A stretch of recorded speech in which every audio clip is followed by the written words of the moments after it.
اللهم صل على مولانا صاحب الزمان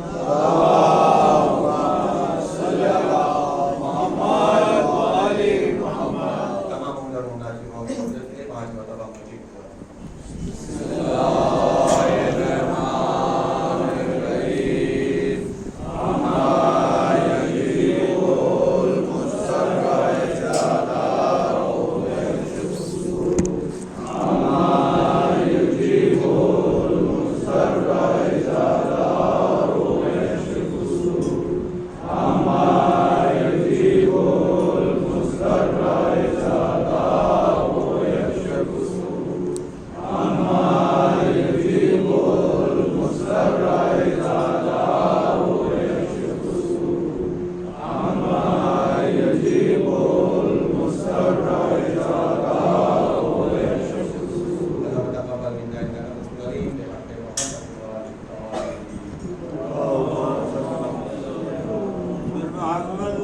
محمد آواز بلند کرو